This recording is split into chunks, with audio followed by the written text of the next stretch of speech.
സമൂഹ മാധ്യമങ്ങളിലൂടെ വ്യാജ പ്രൊഫൈലുകൾ ഉൾപ്പെടെ ഉണ്ടാക്കി ഔദ്യോഗിക പ്രൊഫൈലുകൾ അടക്കം BJP മനഃപൂർവ്വമായി പീഡിപ്പിക്കാൻ ശ്രമിക്കുകയാണ്.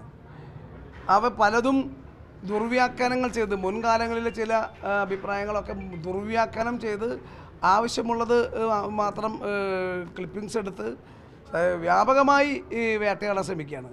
അങ്ങനെ വ്യാജ പ്രൊഫൈലുകൾ ഉണ്ടാക്കി സമൂഹ മാധ്യമങ്ങളിലൂടെ വേട്ടയാടാൻ വേണ്ടി ശ്രമിച്ചാൽ അതിൽ നിന്നും പേടിച്ചു പോകുന്ന ആളാണ് തൃശ്ശൂർ MP എന്ന കാര്യം BJP നേതൃത്വം സംശയിക്കേണ്ട. അതിനെയും അതിശക്തമായി തന്നെ നേരിടും.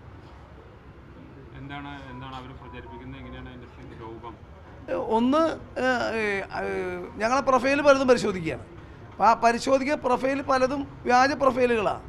അപ്പോൾ വ്യാജ പ്രൊഫൈൽ കൊടുത്താൽ നിയമ നടപടിക്ക് പ്രയാസമുണ്ടാകുമെന്ന് BJPയുടെ സൈബർ സംഘത്തിനറിയാം. അപ്പം BJP സൈബർ സംഘത്തെ ഉപയോഗപ്പെടുത്തിക്കൊണ്ട് വ്യാജ വാർത്തകളും വ്യാജ പ്രൊഫൈലുകളും സൃഷ്ടിച്ച് ാണ് ഇപ്പോൾ അവസാനത്തെ ആയുധം എന്ന നിലയിൽ പേടിപ്പെടുത്താൻ വേണ്ടി ശ്രമിക്കുന്നത്. ആ പേടിപ്പെടുത്തൽ കൊണ്ടൊന്നും പേടിക്കുന്ന കൂട്ടത്തിലല്ല TN പ്രതാപൻ എന്ന കാര്യം ഒരിക്കൽ കൂടി ഓർമ്മപ്പെടുത്തുകയാണ്. ഭൂരിപക്ഷ വർഗീയതയ്ക്കും ന്യൂനപക്ഷ വർഗീയതയ്ക്കും എതിരെയുള്ള പോരാട്ടത്തിൽ ഒരു വിട്ടുവീഴ്ചയും ചെയ്യില്ല. അത് ശക്തമായി തുടരുക തന്നെ ചെയ്യും.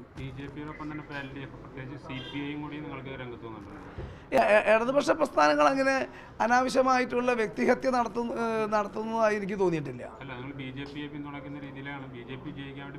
അല്ല, തൃശ്ശൂരിൽ കോൺഗ്രസിനെ എതിർക്കുന്നത് ഇതേപോലെ വ്യക്തിപരമായി എതിർക്കുന്നതും രാഷ്ട്രീയമായി നിരന്തരം എതിർത്തുകൊണ്ടിരിക്കുന്നത് BJP ആണല്ലോ. ദേശീയ തലത്തിൽ കോൺഗ്രസിൻ്റെ മുഖ്യ ശത്രു BJP ആണ്. BJPയുമായി തന്നെയാണ് കോൺഗ്രസ് ദേശീയ തലത്തിൽ ഏറ്റവും പ്രധാനപ്പെട്ട മത്സരമുള്ളത്. അത് യാതൊരു സംശയമില്ല. ദേശീയ തലത്തിൽ ഇടതുപക്ഷ പ്രസ്ഥാനങ്ങൾക്ക് യാതൊരു സാധ്യതയും ഇല്ല എന്നുള്ളത് കൊണ്ട് കോൺഗ്രസിൻ്റെ പാർലമെൻറ്റ് തെരഞ്ഞെടുപ്പിലെ ഇന്ത്യയിലെ മുഖ്യ ശത്രു BJP തന്നെയാണ്. BJPയെ പരാജയപ്പെടുത്തുക, അത് കേരളത്തിലായാലും ഇന്ത്യയിലായാലും BJPക്ക് എങ്ങനെയൊക്കെ BJPയെ തോൽപ്പിക്കാൻ വേണ്ടി ശ്രമിക്കാൻ വേണ്ടി പറ്റും. അത് തന്നെയാണ് ഞങ്ങളുടെ പ്രധാനപ്പെട്ട അജണ്ട. അതേ ഞങ്ങൾ പറഞ്ഞുകൊണ്ടിരിക്കുന്നുള്ളൂ. ഞങ്ങളുമായിട്ടാണ് മത്സരം എന്ന് പറയുന്നത് പ്രശ്നമില്ല. കാരണം ഇടതുപക്ഷമായിട്ടാണ് എല്ലാ മണ്ഡലങ്ങളിലും പൊതുവെ മത്സരം നടക്കാറുള്ളത്. ഞങ്ങൾ പറയുന്നത് BJP രാഷ്ട്രീയമായി ഞങ്ങളുടെ മത്സരം BJPയുമായി ഒരു അംശം വേണ്ട. BJPയാണ് ഞങ്ങൾ രാഷ്ട്രീയമായി നേരിടുന്നത്. അത് ദേശീയ തലത്തിലുള്ള ഞങ്ങളുടെ പോളിസിയുടെ ഭാഗം. പാർലമെൻറ്റ് ഇലക്ഷൻ ദേശീയ തലത്തിലുള്ള തെരഞ്ഞെടുപ്പാണ്. ദേശീയ തലത്തിൽ ഞങ്ങൾ നേരിടുന്നത് BJPയാണ്. അതുകൊണ്ട് തന്നെയാണ് BJP ഞങ്ങളും തമ്മിലാണ് ഇന്ത്യയിലെ മത്സരം എന്ന് ആവർത്തിക്കുന്നത്. കേരളവും ഇന്ത്യയുടെ ഭാഗമാണല്ലോ. അതുകൊണ്ട് കേരളത്തിൽ ഇടതുപക്ഷവുമായിട്ടുള്ള മത്സരമുണ്ട്. അത് കേരളത്തിൻ്റെ പശ്ചാത്തലത്തിലാണ്. ഇടതുപക്ഷം ഇന്ത്യയിൽ ദേശീയ തലത്തിൽ ഇന്ത്യ മുന്നണിയിലുള്ള പാർട്ടിയാണ്.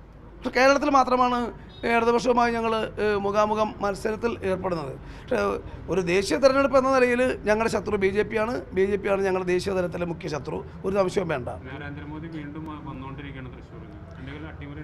നരേന്ദ്രമോദി ഇനിയും വരണമെന്നാണ് ഞങ്ങളുടെ ആഗ്രഹം. നരേന്ദ്രമോദി മാത്രം വന്നാൽ പോരാ, അമീർ ഷായും കൂടി വരണം. BJPയുടെ മുഴുവൻ കേന്ദ്ര മന്ത്രിമാരും വരണം. കേന്ദ്ര നേതൃത്വം കൂടെ വരണം. ഇനി ഏതെങ്കിലും അവശേഷിക്കുന്ന ആളുകളുണ്ടെങ്കിൽ അവർ മുഴുവൻ വരണം. അവരുടെ കയ്യിലുള്ള എല്ലാ അദാനി അംബാനി കോർപ്പറേറ്റ് മുതലാളിമാരുടെ മുഴുവൻ പണങ്ങളും തൃശ്ശൂരിലേക്ക് വരണം. അങ്ങനെ നരേന്ദ്രമോദിയല്ല, അമീർ ഷാ അല്ല, അദാനി അംബാനിയുടെ പണച്ചാക്കുകൾ വന്നാൽ പോലും തൃശ്ശൂർ BJPക്ക് എടുക്കാൻ കഴിയില്ല എന്ന കാര്യം കാലം തെളിയിക്കും. അത് 2 തവണ ഞങ്ങൾ തെളിയിച്ചിട്ടുണ്ട്.